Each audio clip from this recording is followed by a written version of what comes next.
Well, where are you at today? I can tell you where I'm at. I'm on Facebook Live. That's where we are. We're here.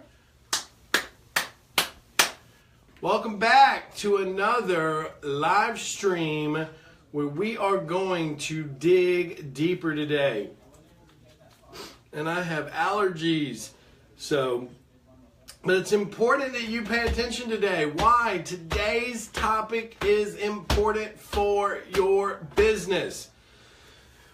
What are we talking about today? We are talking about the power of 7 personal financial disciplines by John Gillespie. That's what we're talking about today. And why do you need to be focused on 7 personal financial disciplines? Well, do you understand that making the money will come easy as you start to learn, but keeping it and how to position the money is what gets harder and harder as you start to grow your business. And so I want to engage with you today and talk about these 7 personal financial disciplines. That is what this book is all about. Now, I can tell you right now, I am not going to get through this whole book, so this will be a 2-part review. If you were trying to watch us last week, you saw that we had some technical difficulties. But welcome back. Welcome back. Today we're going to make it happen if Facebook will keep up with us. We're going to dig deeper into this book review. And I also just want to commend you guys for watching this, being on here, being part of what we do. You really need to understand that if you are watching this for the first time and you've never watched anything else we've done, or you have no clue who I am, I'm Zack Childress. I'm the guy that's doing this to help you become better personally, financially, in your business, in real estate, and investing, whatever you choose to do with your life. But you need to go up here and you need to not only like this page, you need to follow this page. It's very important that you do both. Like and follow. Why? Because liking the page is great, but following the page is how you get to understand what we're doing. The other thing that is probably more important for me than anything else is if you share this stream. Sharing this stream to help somebody else overcome some financial disciplines is probably more powerful than you watching it yourself. And I say that over and over again because I really mean that. You need to be sharing this information. You need to also go back on this page and look down. We've done some incredible real estate investing live streams that you need to watch and pay attention to. So with all that said, I want to just make sure that you know I'm here to answer your questions today. So if you've got questions, put them in. Let's talk. Let's get to know each other. Let's figure out what you need help with, because I'm going to dig into some pretty serious stuff today. We're going to be talking about comprehensive financial awareness. We're going to be talking about estate planning. We're going to be talking about risk management. And we're going to continue the next one on cash management. So those are really the 3 chapters of what we're going to talk about today. Now, you guys all know that investing or owning a company is all about risk management. It is about how much risk can you manage to gain the rewards as you move forward. But a lot of that risk management has to do with how disciplined you are in your financial situation. And so some of you, I get it, you're starting like I started. Remember, I started, 16 years ago with poor credit and $200 in my pocket. So I don't want to hear any excuses. Like, that's where I started at. And let me tell you something. Where there is a will, there is a way, and it's up to you to identify if you're going to move forward or sit stagnant. I can't make you move forward. I can help you and I can educate you and I can do these live streams with you, but you got to be active. You got to be active in your business. You got to be active in your participation. You got to be active, okay? Because it's all about what? That's where I started at. Look at this right here. You see my pink band? What does that say? Getting your life right. That's what it's about. You got to start getting your life right, okay? So listen, we're going to get started here. We're going to get rocking and rolling. If you got questions, put them in. I want to answer your questions. I want to talk to you. I want to meet you. Give me some thumbs up. Give me some hearts. Give me all that good stuff. Let me know you're paying attention out there. And listen, if you come back and you watch this later, that's okay. Still make a comment. We answer our comments. We talk to people. I mean, our videos get tons of views and we get tons of comments, and we go back and answer those. So now I will tell you, this book is not like the most exciting book. So I'm going to do my best to keep it exciting. We are experiencing... That's Jill in the background, by the way, if you're wondering where that voice is coming from. We're experiencing a little bit of difficulty right now. Why? Because my internet is down, and I just checked with support, and they said that Comcast is sputtering. And I'm checking on my phone, and you're on Groundhog Day. Groundhog Day. Groundhog Day. And Henry Howard says, "Are you live? It won't connect." Groundhog Day. Well, we'll just keep making this video and then we'll put it out there. Okay. Because I'm seeing some comments come in. Well, Toby says hi, so we must be there. Yeah. Hey, Toby. Toby, if you can hear me, say, "I hear you, Zach." Just want to be clear. You know, we tend to crash Facebook a lot. It's because we're too cool. Too cool in the school. I always played in the back of the school, so I don't know if that was being cool or not. Toby, you hear me? Say something, Toby. I'll get started as soon as I know everybody can hear me. Can you hear me? Can you hear me? Amy says you're coming through loud and clear, and Toby says, "I hear you, Zach." Thank you. Thank you. All right. Let's do this. Dig deeper today. Let's talk about your financial disciplines. So, like I said, a gentleman by the name of John Gillespie wrote this book. Now, he starts the book off with some interesting facts, and he really, it's in the foreword, and Mark Crow helped him with the foreword, but in the introduction, I love what he says here. Sometimes in life, you just do what you have to do when times are tough. It makes you tough. Ooh, I love that one. Think about that. He's saying, hey, look, sometimes in life, we just got to do what we have to do to keep moving forward. And there's a lot of people out there that's what they're dealing with. Like, they're just having to keep one foot in front of the other to keep food on the table. And let me tell you, those times are what make you tough. Those times are what make you appreciate when you make it. Like, I'll give you an example. Here's a little bit of personal about my life, okay? Is that I didn't grow up in a wealthy family. I didn't grow up in a moderate income family. I grew up in a very low income family. We grew up in a trailer park, had a single mother. We were on food stamps, you name it. No song and dance here. I mean, it is what it is. Now here's something I want to point out too. When you're that young, you don't know any different. You just think that's the way it is. As you get older and you start to see what other kids have and what other people are doing, that's kind of when the influence starts and you realize, oh, maybe my life isn't, like everyone else's. But I will say this, because of those struggles and because of those many nights I ate ramen noodles or, crackers and mustard or whatever we had in the cupboard to eat, it makes me realize and appreciate where I am today more than anything because of the life that I'm able to live and the life I'm able to give my kids. But it took a lot of discipline along that way. And because I was in that life of living day to day and being in a tough environment, it made me stronger today. The other thing that it really made me realize is that I had this sense that I know that if it all is taken away from me, it's not the end of the world because I've been there. I can rebuild again. So that's something that I think that I have. It's a fortunate gift where some people that have never had that feeling of living on the bottom, it's like the biggest fear they've ever had because they don't understand what it takes to rebuild or to climb out of a hole. And so, not to say I want to go back there, and that's why I drive every day to create good companies. But it's something to think about.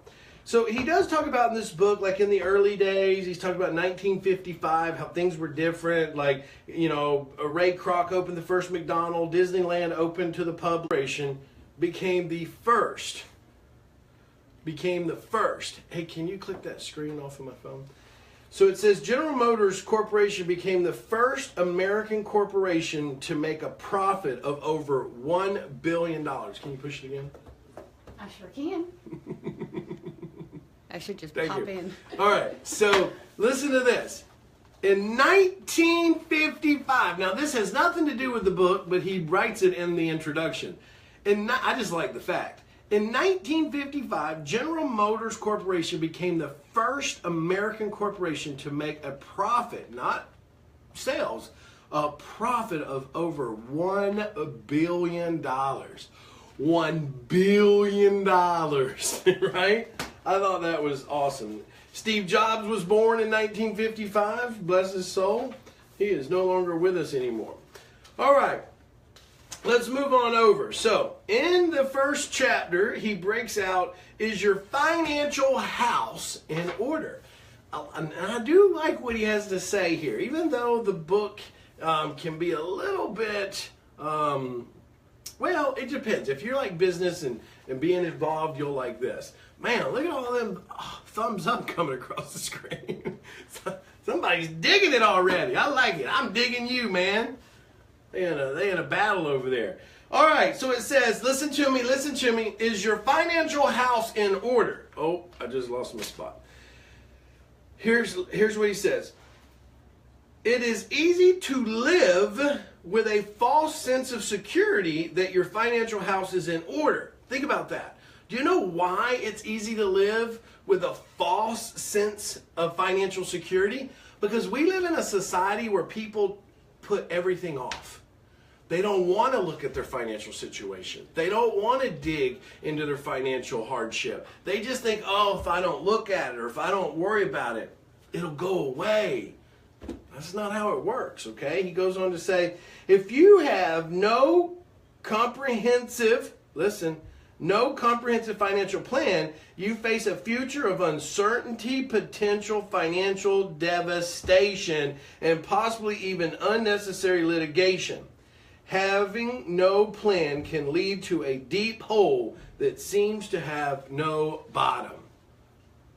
And that's the truth. If we don't put our financial house in order, we will never be in a position of security to know where we're going, how we're going to get there, and if worst case scenario happens to us, what are we going to do to get out of that scenario? Listen, I live my life and my business in what's called risk management. Worst case scenario, what happens? Am I still good? Worst case scenario, what happens? Am I good to put myself in a position to get a financial action plan to get your financial house in order should include consideration of the 7 following financial disciplines. Number 1, comprehensive financial awareness sets the stage for successful financial outcomes. A comprehensive data gathering process reveals the questions that need to be answered. This is your data source. Like, let me go through all my bills. Let me go through all my debt. Let me go through all my interest rates. Let me go through all my income streams. Let me look at everything. Let me get to what my net worth is and where am I at if I sell everything and could I be in a better position. Number 2 is estate planning. Requires you to answer the following question. You ready? What do I have and where do I want it to go? Right? He talks in here about the difference between a will and a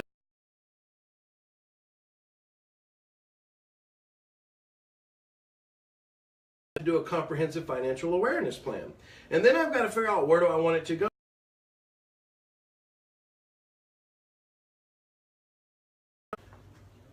This is important because inside risk management, it addresses these issues. How will my spouse and dependent heirs survive financially in the event of my premature death? Look, I get it. We don't want to talk about it, but guess what? We're all going to die. Like, that is one thing I can guarantee you, we will all die one day. And what position are we in to take care of our heirs? Are we just being saved?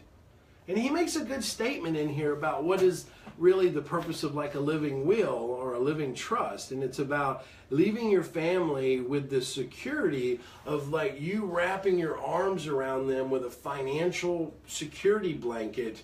Even management looks at the challenge of maintaining a properly funded emergency fund. This is what I was talking about earlier when I said, I look at worst case scenario and what if X happens, what do I have that can get me back out into the market again? All right, number 5, retirement planning reveals the importance of having a nest egg that will fund my eventual non-income earning years. Let's talk about that real quick. A retirement planning. Some of you right now are like, man, I can't even plan to pay the water bill, much less my retirement, okay? That's why you better get in a hurry to build a business. You better get in a hurry to get up off that couch and start making some actions to get your life in order so that you can start making some things, happen to where you're getting into income generating business models, or fixing and flipping properties to create chunks of cash, or wholesaling some contracts to make some quick cash, or building portfolio properties so you're building a nest egg of income coming in so if something was to happen. Listen, I know people that spend the next 15, 20 years building rental properties and never leave their job. Why? Because they take that rental property income and they just keep shoving it into an account. They just keep shoving it into an account.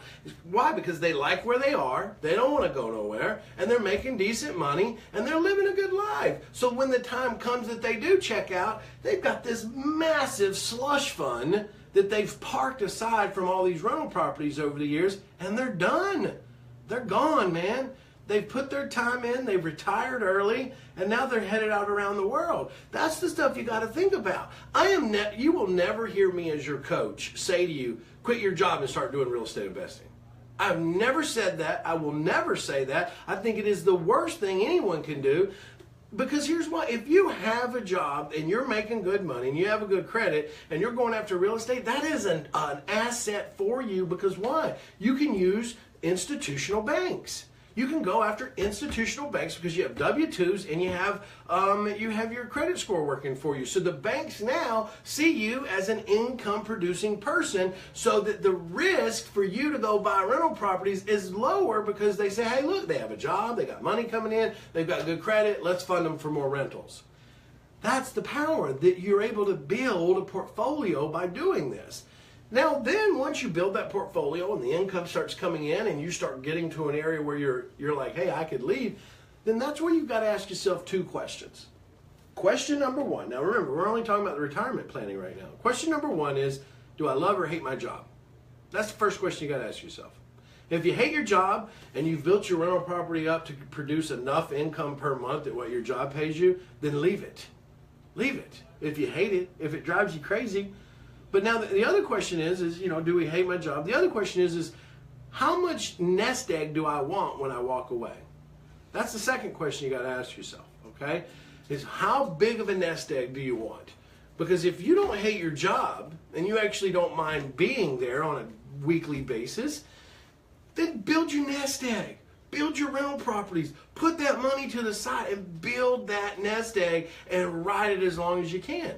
I give the same advice to my coaching students that I work with personally.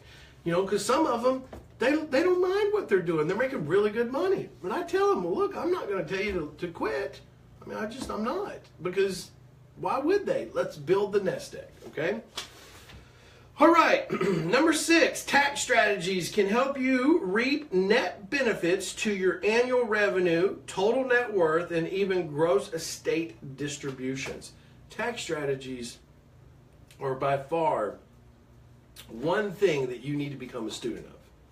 You need to become a student of tax strategies and how, in real estate, we get a ton of benefits when it comes to tax advantages. And so you need to not only know them, you need to research them, You need to understand what type of structure of entity you need to have to get the best tax brackets and the best tax advantages. You also need to make sure that you have the right person on your team.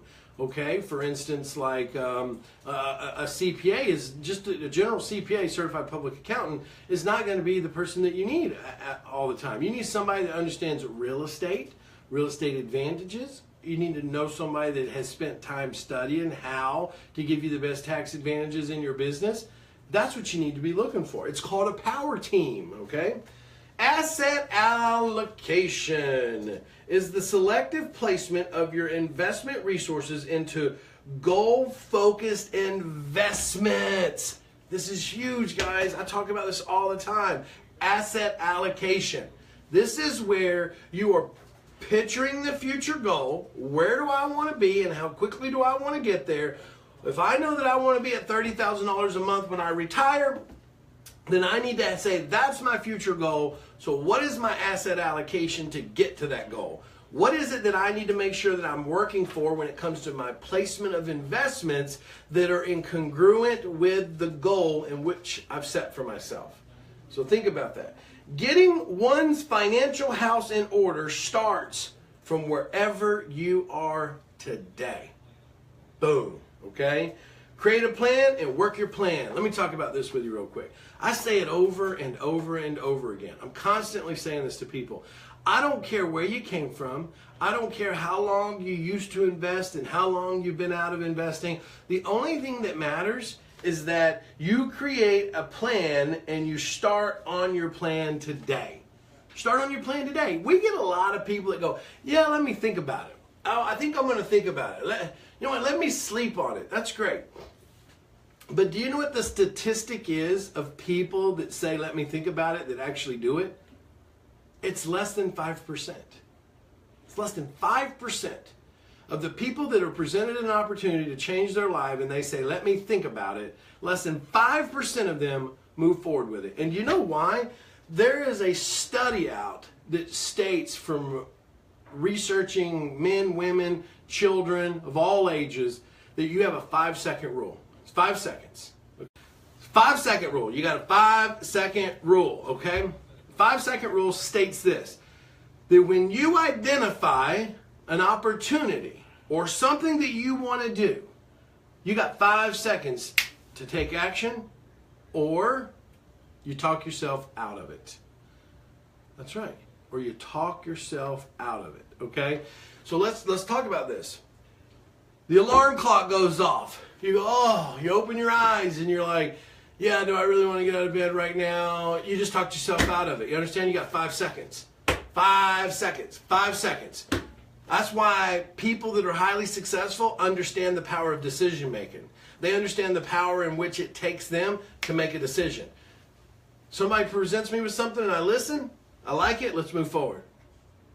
If I'm wishy-washy about it and I don't really know, maybe get me some more information, the likelihood is I probably don't do anything with it. It's a 5-second rule. Live it, learn it, and remember, work your plan. Only the lazy will be haters on you.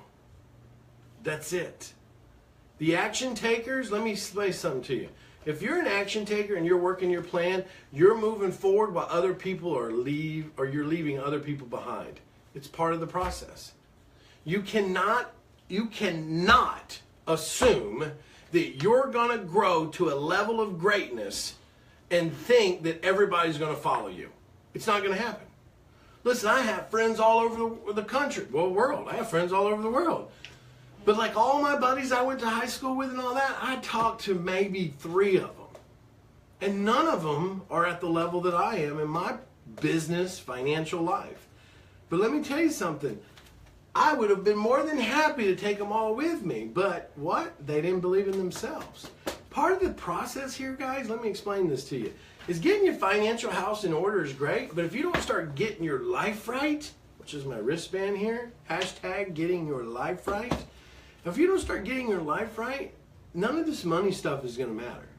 It'll be irrelevant because you won't know what to do with it. You'll spend it, you'll be frugal, or you just won't be worried about it. And not understanding how to invest it correctly for the long term, okay? All right, chapter 1. Yes, that was just the introduction. Chapter 1, Discipline 1, Comprehensive Financial Awareness. Here he goes. Money, I love this, money is nothing more than a utility that allows us to get all that we possibly can out of life. People say to me all the time, well, Zach, money's not everything. And I'm like, you're right. Air is more important than money. But let me tell you something. There's going to be a time in our life where air is not going to be free and clear and clean. We're going to have to pay for clean air. So let me tell you something. I'm not going to be selfish. I'm not going to say, oh, well, right now air is good for me. But what about my kids' kids? Where are they going to be when our air's all polluted and overran? I need to be thinking about my generational wealth. I need to be thinking about keeping my generation after me safe and clean and healthy. And so if I'm going to be selfish, then I'm not going to worry about it.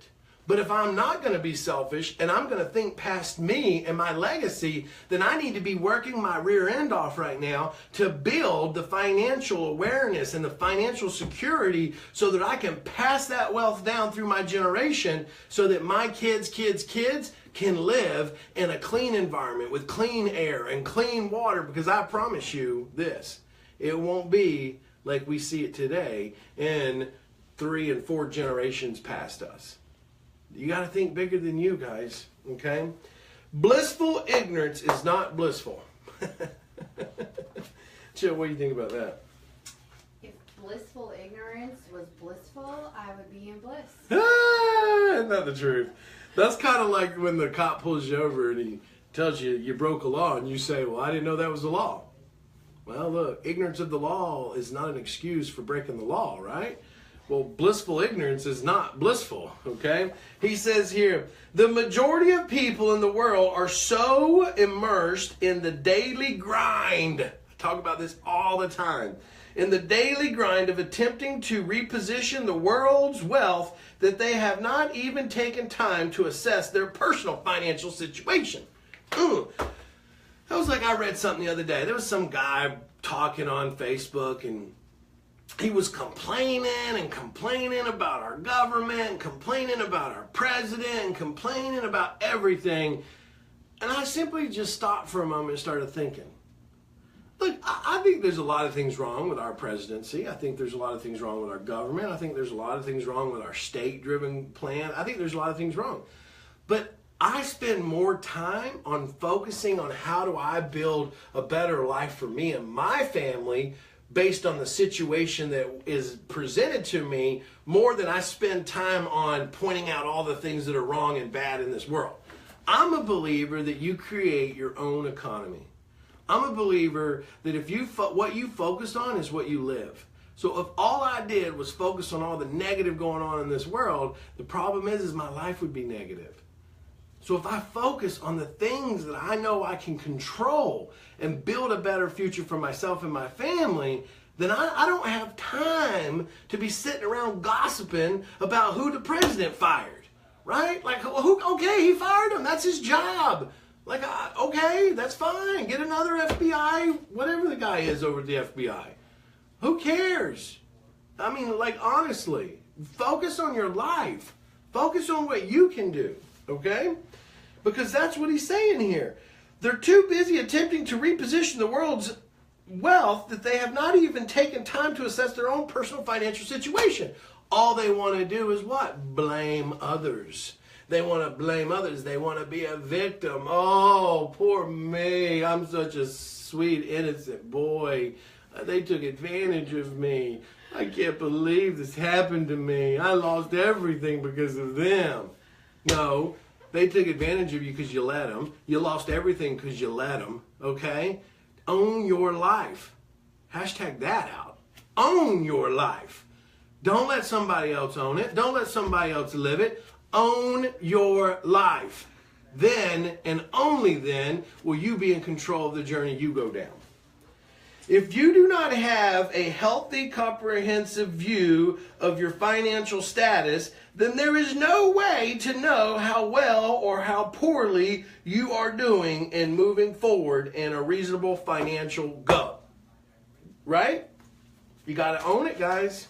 It's what you got. The tragedy of tradition. Boom. Now this one's going to hit home for a lot of you. Hey, you guys liking this? Before I go, any questions so far? Victor says hello. Victor who? Who's Victor? Who's Victor? I don't. Does he have his last name on there? Pseudo Young. Victor! Welcome to the show, Victor. Toby is she's her normal Toby positive self. And good job, Toby. Amy is on here, and welcome, Amy. she just posted to Own Your Life. I like that hashtag. Own your life. Quit being a whiny baby and own your own life. Right? You should run for presidency. Oh my Lord. Y'all hear Jill over there? Said I should run for presidency. You could come in after Trump. Is that even a word? Run for presidency? Yes. Okay, just checking. You could come in and clean Own your life. I'm going to use that one. You got to own your life. That's what you got to do. All right. Anybody else? Any questions? I'm going to keep rocking and rolling here. Toby says she has a healthy view. It's unhealthy. You have a healthy view that's unhealthy. You have a healthy view on your unhealthy life. Now that is a good statement, because that means that you are aware of what you're doing unhealthy and you're creating a healthy plan to get out of it. Boom. All right, well, let me keep rocking then. The tragedy of tradition. The tragedy of tradition is the psychological enslavement to the same mindset of our predecessors, which is our family, right? Let me explain why that's important. Because you will never, ever, ever break the mold or change your bloodline if you keep doing exactly what your parents taught you to do. And I don't mean that your parents are wrong. They can only teach you what they know. For instance, I'm teaching my children more things than my family ever taught me. And you know what? I can only hope that now my children will go out and learn more than I've learned, because they've got a head start, and they'll teach their children more than I taught them, right? So it's up to us at the level in which we want to change the tradition. Now, don't get me wrong. I'm a super fan of tradition. I love all my family traditions. I love all my family gatherings. I love the things that make us the Childresses and who we really are. I love all of that. But I'm talking about traditional patterns of not getting you in a financial situation that you want to be. Families and even educators do their best to pass on what they know. Most often, they were never taught these financial disciplines themselves. A refusal to break free from tradition and the psychological enslavement to the same mindset of our predecessors can financially restrict our personal development, our education, our chosen professions, and our selected standard of living. In actuality, it even affects our physical and spiritual makeup. Woo, big one. Money is nothing more than a utility that allows us to get all that we possibly can out of life. Own your life, right? Own it, guys. Here's why. Because you are exactly what you allow in. So when we're children, we have no other choice but to allow in what our parents tell us, right? So we have to now take that and build upon that. He goes on to say, getting all the life you can from the money you have will always bring you the acknowledgement, your impact, and the lives of others. It rarely is true. Oh, this is such a good one. Listen. It really is true that no man is an island. You cannot expect to amass a fortune and slotted yourself from all other human exposure and live life with exciting purpose and personal fulfillment. How big of an impact do you really want to make? Guys, do you understand? Like, that's my life right there. That right there is my life. Listen, I've done really well for myself. And I've done it the hard way because I had to figure it out on my own. I didn't have parents to hand it down to me. But do you know what's been more impactful for me over the last, say, 8, 9, 10 years than anything? is my ability to impact others by what I share and my voice and my trainings and my free stuff. I give free stuff out every single week for you guys. That impacts me. Yeah, do I have, softwares and home study courses and books and high-level coaching and mentorship? Do I have all that? Absolutely I do. Because you know why? Some of you need it. Some of you absolutely need that. But I also know there's a lot of you that can't always get to that level. So I want to still work with you to get you to a position that you can go that way, okay? Breaking the family generational curse of financial illiteracy. Now this one's going to offend some of you. Wise up, he says. There will be no mercy for the financial illiterate in the future. Listen to that. I was just talking about the future. Guys, quit being selfish and start planning for your generational children and their wealth outcome. Because there's not going to be any mercy on the financial illiterate in the future. It's either you have it or you're sleeping in an alley somewhere as this world grows for the next 100 years. Listen, you think middle class is disintegrating now? Give this planet another 50 to 100 years. There will be no middle class. Let me be very clear with that. It will be poverty or wealthy. And if you doubt that, I'm probably the wrong coach for you. Okay, let me be clear. You can escape off my Facebook page now. But let me say this. If you understand what I'm trying to explain to you, then you need to do what? You need to get busy now. Okay? He says here, moving forward, individuals must commit to educating themselves and their families in the financial arena of risk falling behind. Just because you were not taught financials in school does not give you an excuse to continue living in or allowing your children to live in financial ignorance. Don't blame others. What? Hashtag own your life. That's what you need to be thinking about. Own your life. Man, I love this part. Just because you were not taught financials in school does not give you an excuse to continue living in or allowing your children to live in financial ignorance. That's powerful, man. I did not say stupidity. Let me be clear. I said ignorance. A stupid person knows what to do and refuses to do it. That would be like you coming to my 3-day workshop, learning how to invest, and then going home and doing nothing. That's what that is. Listen, a stupid person knows what to do and refuses to do it. That's what that means. An ignorant person does not know what to do. Massive amounts of financial data are now available everywhere. So being ignorant means that you just haven't learned it yet. But don't make that an excuse. You have to go get it. You have to go find it. You have to go seek it. You have to go after it. Okay?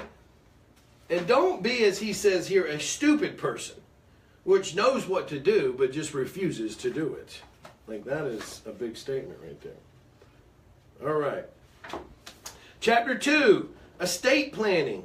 I made my money the old-fashioned way. Oh, I love this. This actually is pretty funny.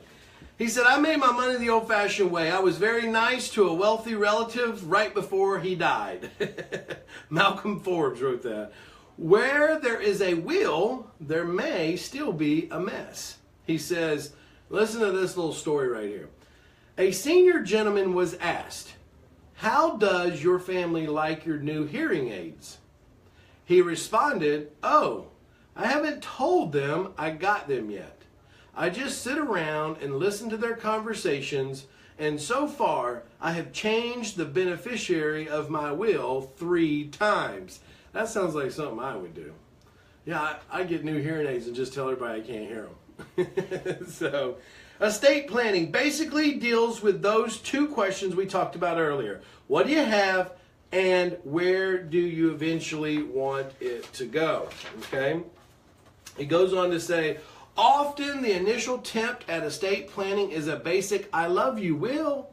Just a piece of paper writing a will down. To put it simple, what most people are trying to do is pass all their stuff, home, car, truck, boat, checking, savings, stock, bonds, etc., on to their heirs in an uncomplicated and inexpensive manner with a will. When an individual dies, depending on the restrictions of the asset, the beneficiary should receive his rightful distribution, but only after, listen, probate. Woo! That's a big word. Probate might not be the most practical or cost-effective manner. Bless me, okay? He goes on to say, in Latin, I love this, the word probate means to prove. So what does that mean? That when you pass and you have a will, it goes to a probate judge, and that judge has to prove that these assets can go to you. Is there any other heirs that are going to fight for it, and so forth. By consulting with your advisor, you can find alternatives to probate. Reduce some unnecessary litigations, like a trust can be one of the tools that you use. And we're going to talk about that right now. Living probate. Joint tenancy with rights of survivorship, okay? Which this is what a lot of states are automatically elected at. So a joint tenancy or joint tenants with right of survivorship is a type of registration in which co-owners have the right of survivorship, meaning that if one owner dies, that owner's interest in the property will pass to the surviving owner or owners and avoid probate at least at the first owner's death. So like in the state of Alabama, when you buy a property, that's what it goes down as, joint tenancy with the rights of survivorship, okay? And that just means that if you pass, the property doesn't have to go through probate. Married couples often register their assets in joint tenancy with rights of survivorship. Here's a quick example. Well, I'm not going to read you all those numbers, but let me get over here. And this is talking about a living trust. I want to talk to you about a living trust. Did I miss something here? No. So listen to this. When you choose to create a revocable living trust, all of your probatable stuff, home, car, truck, boat, checking, savings, stock, bonds, etc., can be titled into the trust. Listen to that. A living trust. That's what you want, okay? It'll cost you a little bit more, but it is, it's so powerful. Re-registering or retitling the asset into the trust is often referred to as funding the trust. A lot of people get that confused that they're supposed to put money in it. And no, when you hear the term funding the trust, that means that you are basically deeding the property to the trust. You're retitling the car, boat, truck into the trust, and so forth. An unfundable or an unfunded trust is useless as the paper upon which it is written. At times, people think that since the documents were drafted, their plan is in place. This is not true, and I have seen that over and over where someone had said, oh, well, everything I have is in the trust. But you go pull the assets up and it's still in their name and records. So, all right. 6 easy steps to complete an estate planning. Step 1, determine the goal of the planning estate. Step 2 is gather the data. Determine the players. Let me talk about this with you, just so that you guys understand the language in a trust.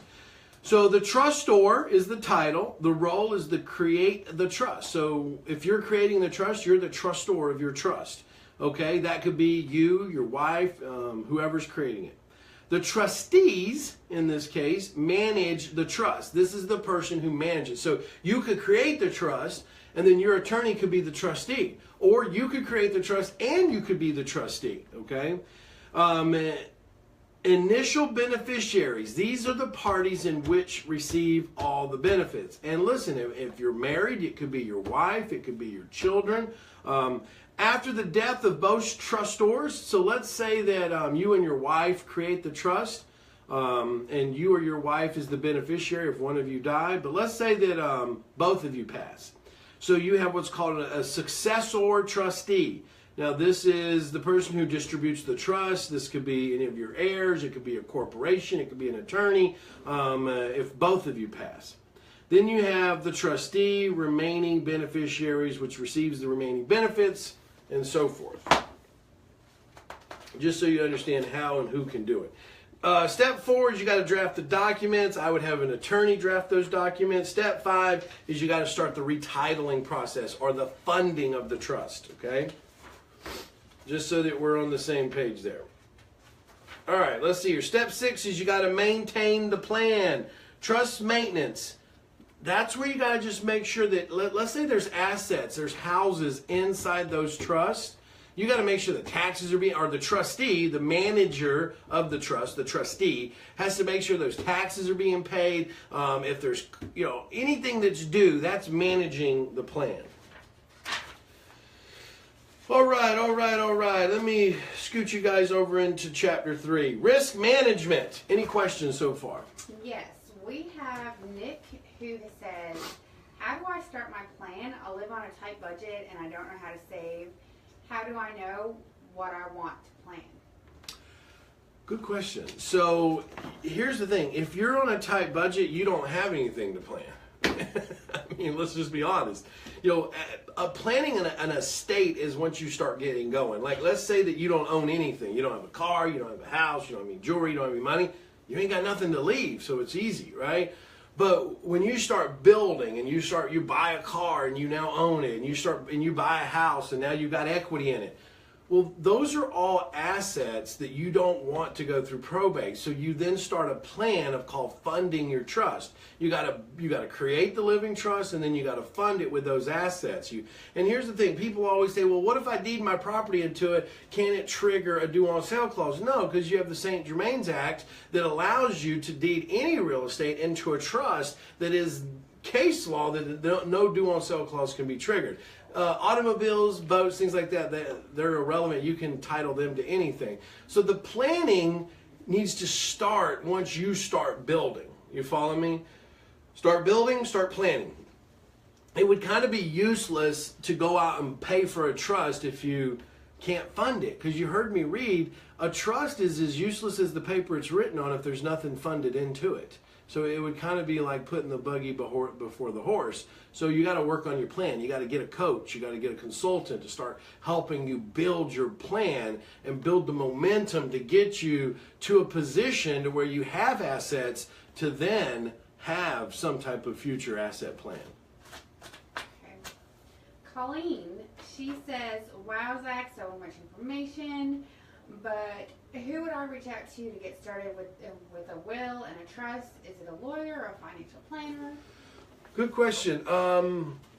Yes, and yes.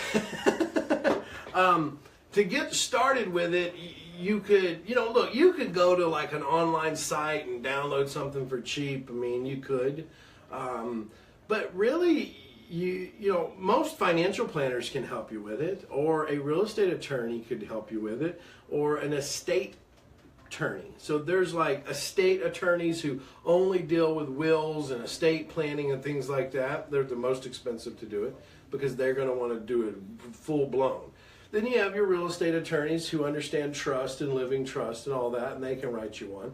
You just got to make sure whether or not you want to do it revocable or non-revocable. I would suggest revocable. It allows you to change it through time. Non-revocable means it is what it is and there's nothing you can do to it. Or, there again, you could go out and find them online. I don't really recommend that, but you could also go through an advisor. Any type of financial advisor is going to be able to help you in that process. Anything else? That's it for now. All right. So let's wrap this up with chapter 3, risk management. Risk management. Risk management is the protective component of a sound financial plan. Love it. So the protective component, risk management is the protective component of a sound financial plan. Number 1, exposing your assets to someone else's creditors. Joint tenants, we addressed this earlier in chapter 2. Never take on risks that do not and should not belong to you. That's a big one, right? Like if you're just trying to help a buddy out, right? Like no. We don't help a buddy out with taking on assets and creditors that we benefit not at all from. Now look, if you have an ownership in that asset and you're getting rewards from it, then yeah, you should be in a position unless you've creatively structured the deal where you have control of the asset but you have no responsibilities for the debt. That's a whole other game, right? So, number 2, co-signing for liabilities. Be extremely cautious to avoid placing yourself in unnecessary, potentially harmful, uncontractual obligation. Now, we see a lot of co-signing with like parents, right? Parents co-sign for their kids a lot to help get them started. You know, a lot of times you have people, brothers, sisters, friends that will do a co-sign. I would never do that. I would absolutely would co-sign for my children. I mean, I would die for my children. You know, I mean, look, if I co-sign for my children, I'm already aware that if they mess this up, I have to be responsible for it already, right? I'm going into it thinking, okay, well, if this gets screwed up, can I get myself out of it? That's just part of being a parent, right? Well, I don't know. Maybe some of you wouldn't do it, but I just think I would. I mean, I just think it would be something I would do. So, but I wouldn't do it with anybody else.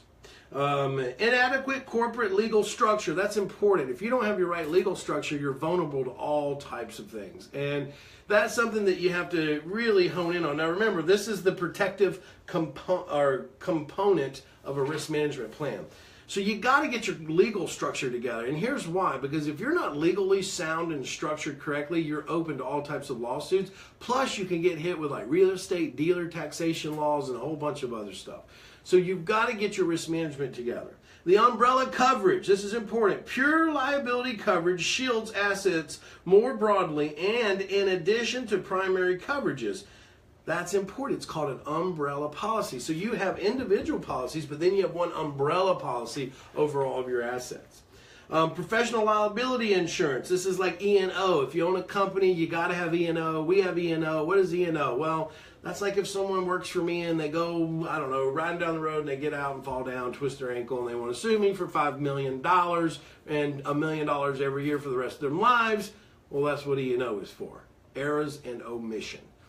All companies should have it. It protects them in those levels. And the other thing about E&O is they have their own like investigation department. So you don't have to like, oh, am I being scammed? Or are they trying to get me? They go investigate it. They follow people. They track them. They keep up with them for years. Here's why. Because if they lose and they have to pay that out, they don't want to keep paying it out, right? So they'll follow a person for years just trying to catch them. They catch them one time. Boom, they're in jail. So professional liability insurance, E&O, health insurance. We all have to have health insurance. What are you leaving behind? Look, who knows? You might catch cancer. Are you ready? Are you ready for that? Here's the thing. I always say that. Are you ready for that? And let me explain something, because I always say to myself, I have to be ready for anything. And I think because of my faith, all this other stuff like cancer and death and all that, it's like I don't really care. Because I'm so grounded in my faith, like I'm excited to know where I'm going. But yes, I have health insurance, but I don't like stress about it. I went to a doctor the other day for the first time in 8 years, and they asked me, I'm like, well, when was your last doctor's visit? I was like, 8 years ago. Listen, you would have thought they thought I was crazy. You don't go to the doctor? I'm like, no, I sure don't. Like if something happens to me, I take care of it at home. So. Disability insurance. DI is also known as disability income insurance. This is if something happens. You know, if you mangle your leg or you cut your arm off or you're in a position to keep paying for yourself. Property and casualty insurance, life insurance, long-term care insurance. Now remember, this guy does talk about a lot of insurance because here's why. He's an estate planner, registered financial consultant, and he was the president and CEO of the Access Financial Group, which sells insurance, right? But he has some good ideas behind those insurance plans. Okay, here's something I want you to read to you. Do you really need it? Do you really need it? Sometimes in life, we are given another chance to get things right. Assurance of where you are going spiritually is the single most important thing you can have. It always trumps financial preparedness. However, financial preparedness is a form of wrapping. Oh, this is it. Are you ready? Are you ready? Listen. Financial preparedness is a form of wrapping your arms of love around your surviving spouse and children when you are no longer there to help them. Like, that's powerful right there. That's powerful. Financial preparedness. See, this is what I'm talking about. Stop being selfish. Stop being selfish. Stop just worrying about you. Worry about the people around you. Worry about your children's children's children. Start worrying about you, how you're going to change to leave more for your kids, kids, kids. Stop being selfish. Own your life, guys. Own it. Because at the end of the day, that's what's stopping people from building better future financially for their legacy. Now, if you don't have kids and it's all about you, then, man, go out in style.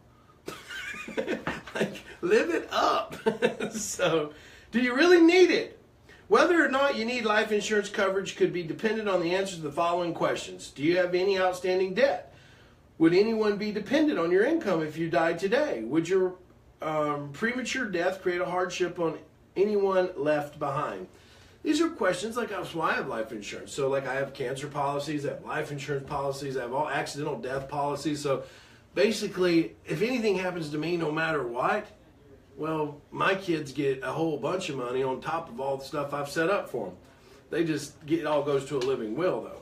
And my living will is set up to where I'm going to be watching them no matter if I'm here or gone, because they only get a certain amount of money at certain ages, and they got to do things like pass school, make good grades, keep a certain GPA, take piss tests.